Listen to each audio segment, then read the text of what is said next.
Bonjour à tous, soyez les bienvenus dans notre paroisse invisible. Commençons ce petit temps de célébration en traçant sur nous le signe de la croix, car c'est Dieu qui nous rassemble au nom du Père, du Fils et du Saint-Esprit. Amen. Prions pour les personnes malades. Prions pour les soignants, ceux qui se dévouent pour le bien commun.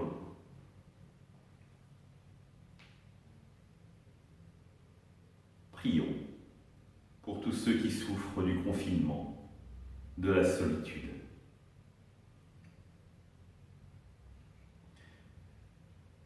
Et pour manifester votre présence à tous, je vais maintenant allumer ce cierge au cierge pascal.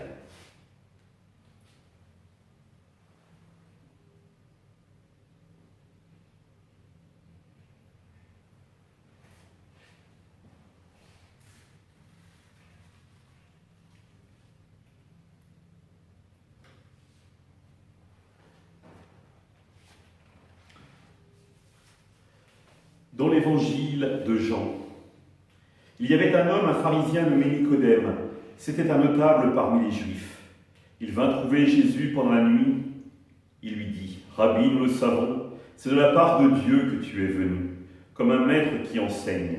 Car personne ne peut accomplir les signes que toi tu accomplis, si Dieu n'est pas avec lui. » Jésus lui répondit : « Amen, amen, je te le dis, à moins de naître d'en haut, on ne peut voir le royaume de Dieu. » Nicodème lui répliqua : « Comment un homme peut-il naître quand il est vieux ? Peut-il entrer une deuxième fois dans le sein de sa mère et renaître ?»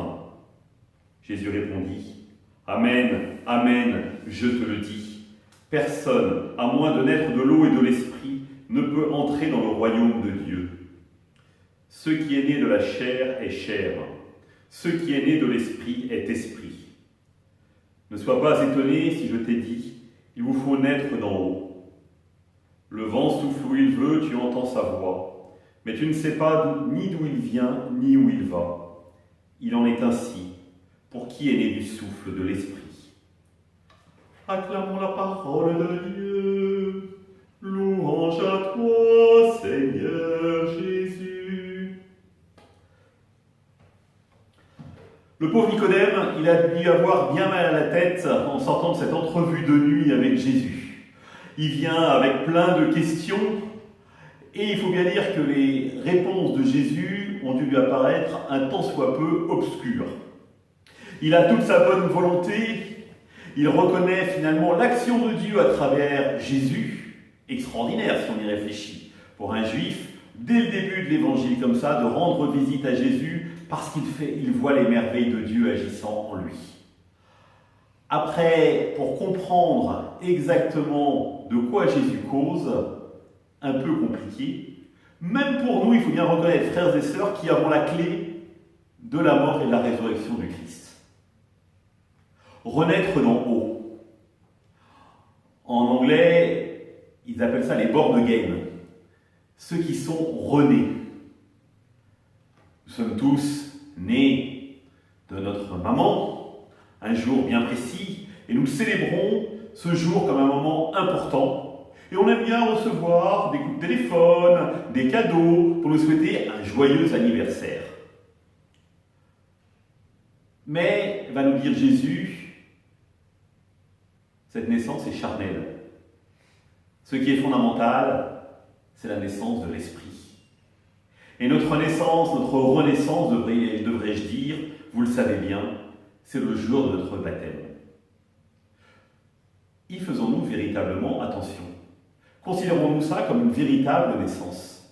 Ce qui est extraordinaire, c'est que les catéchumènes, en général, sont capables de nous dire le jour, la date et l'heure où ils ont véritablement rencontré le Christ, où ils sont nés à nouveau d'une vie nouvelle. Pour nous, baptisés de vieille date, c'est souvent plus compliqué. Petit test tout simple, qui est capable de me donner la date de son baptême ? Vous qui êtes mariés, je suis sûr que vous êtes capable, au moins pour les femmes, de me donner la date du mariage, de votre mariage. Or le baptême, C'est ce qui a permis votre mariage. C'est l'étape fondamentale, décisive. Vous fêtez votre anniversaire, vous fêtez votre anniversaire de mariage. Est-ce que vous avez déjà fêté l'anniversaire de baptême de votre conjoint, de votre conjointe, de votre époux, de vos enfants, de vos frères et sœurs, de vos parents? Je crois que je n'avance pas beaucoup. Il n'y aura pas beaucoup de mains qui se seraient levées à ce moment-là à une telle question. Pourquoi? Parce que Jésus, pourtant, nous dit que c'est quelque chose d'essentiel. Ce qui est essentiel, ce n'est pas la naissance charnelle, c'est naître de l'eau et de l'esprit. Accepter finalement que l'Esprit Saint vienne véritablement souffler au cœur de notre vie. Alors oui, frères et sœurs, faisons mémoire de notre baptême. Acceptons finalement de le fêter comme un événement non pas anecdotique, mais décisif de notre vie. Parce que c'est là finalement où nous allons pouvoir vivre et découvrir combien Dieu est un Père pour nous, et combien il nous donne des frères et des sœurs, et combien le don de l'Esprit Saint qu'il nous fait nous porte aujourd'hui, quelles que soient les circonstances. Dieu est toujours avec nous. Le vent souffle où il veut, et toi tu entends sa voix, mais tu ne sais pas d'où il vient, mais tu ne sais pas d'où il va.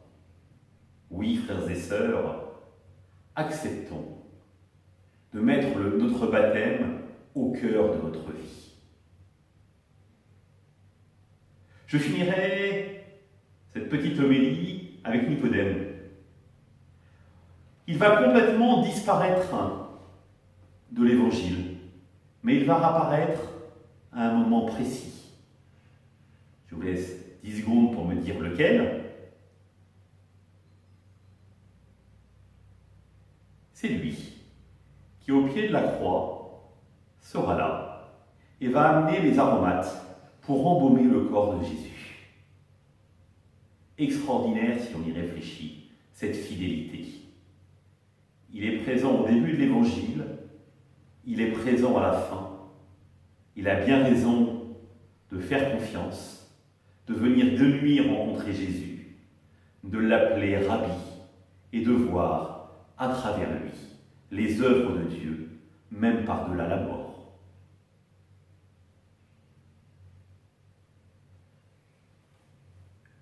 Finissons ce petit temps de célébration en disant ensemble, en priant ensemble le Notre Père. Notre Père, qui es aux cieux, que ton nom soit sanctifié, que ton règne vienne, que ta volonté soit faite sur la terre comme au ciel. Donne-nous aujourd'hui notre pain de ce jour. Pardonne-nous nos offenses, comme nous pardonnons aussi à ceux qui nous ont offensés. Et ne nous laisse pas entrer en tentation, mais délivre-nous du mal. Amen.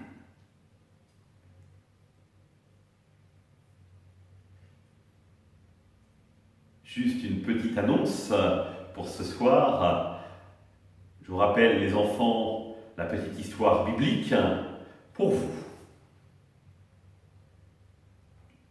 Je vous souhaite une bonne soirée à tous et à toutes. À demain!